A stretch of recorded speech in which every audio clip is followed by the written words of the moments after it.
So I have been walking around looking for a quiet spot to do this video. Let's talk about AOC. Um, AOC has just put a knife in Jill Stein. Now, her argument is effectively that Jill Stein is quote unquote predatory. On top of being predatory, that she hasn't done anything to accrue any kind of real political power, that she effectively wasting people's time, and I would imagine under the predatory model, stealing people's votes. She also pointing out that she herself is not antagonistic to third parties because she has worked with the DSA and the Workers' Families Party.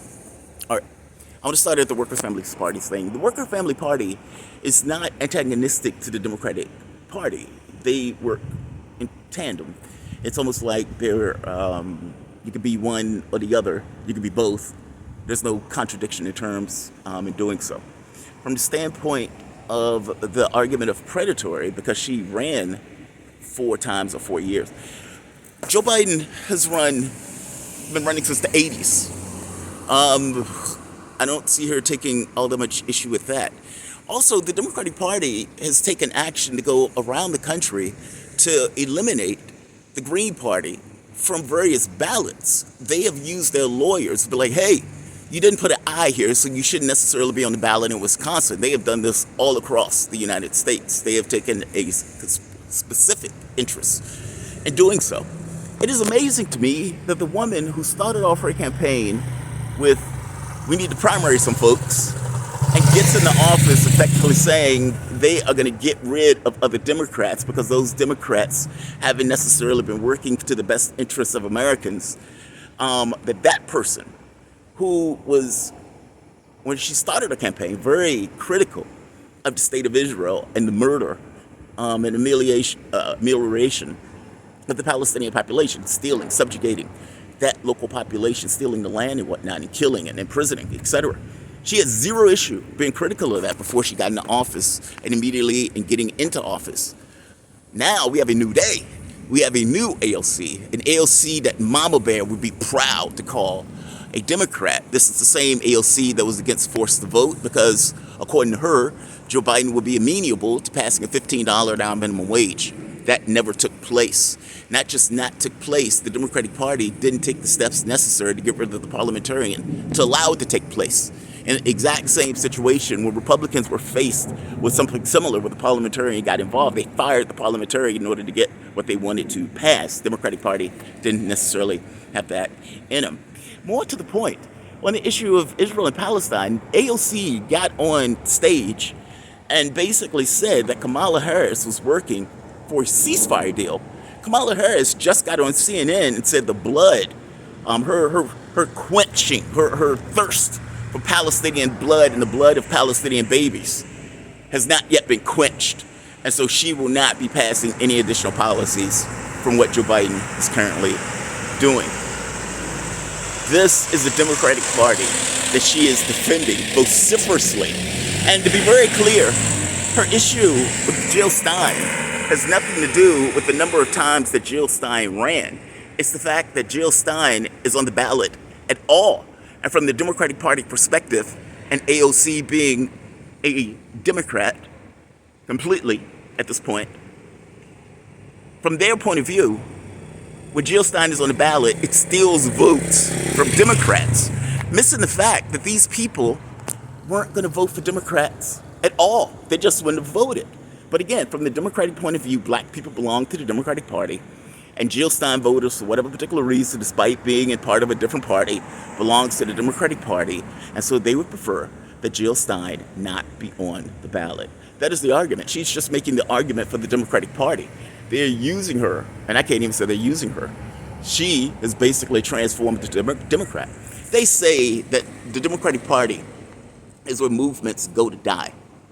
I think that's pretty much appropriate at this point. Whatever AOC used to get elected, whatever her lefty bona fides, whatever her idea of quote-unquote power is, I would point out to her that yes, they love it when you basically attack elements on the left because you associate yourself with elements of the left. They love it when you cover for a genocide that is taking place right now in Palestine, that your particular political party is in office right now allowing the murder to take place, allowing the West Bank to be occupied, allowing the occupation of Gaza, allowing the murder of 20,000 children, babies' bodies in plastic bags.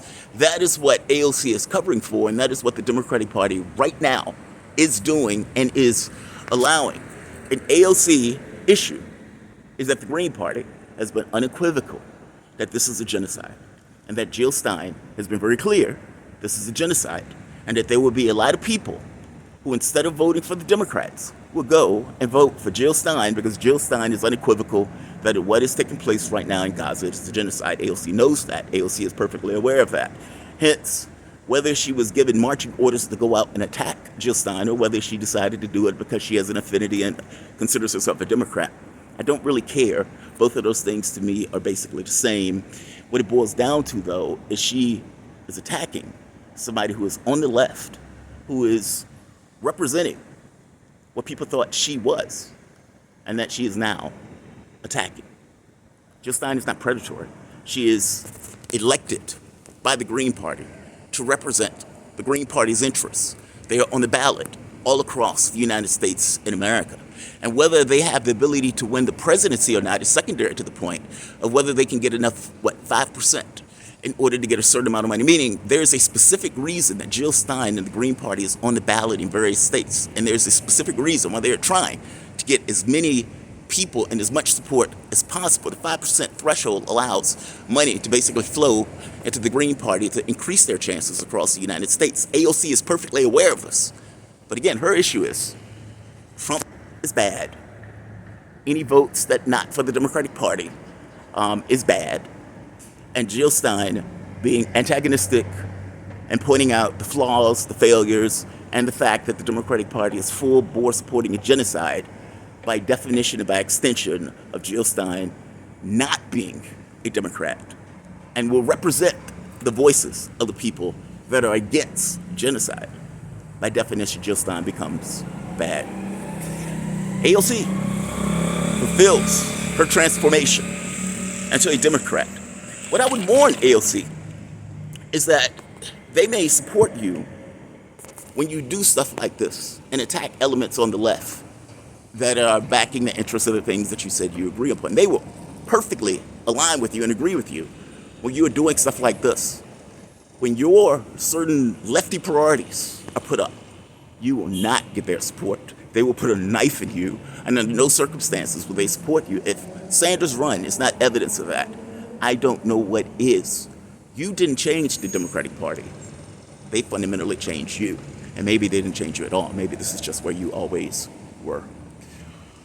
Sad take by AOC. Sad take by AOC. Your party is suborning a genocide.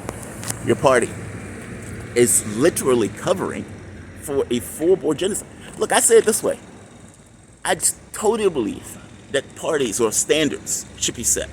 Meaning there should be red lines where people in a political party should say, yeah, I can't support this. Meaning, under no circumstances should you be able to get elected if you are suborning X or Y. Genocide ranks as one of those things that it should be a hard red line that you should not be able to win an election if you're willing to support a genocide.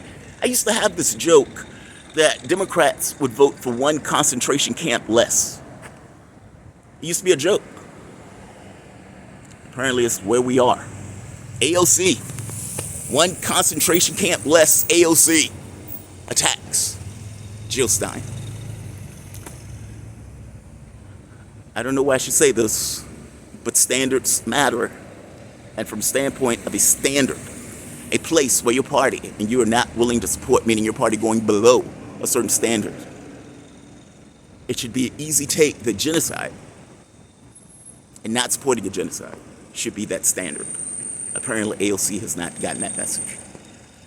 Like, share, subscribe. Thanks all.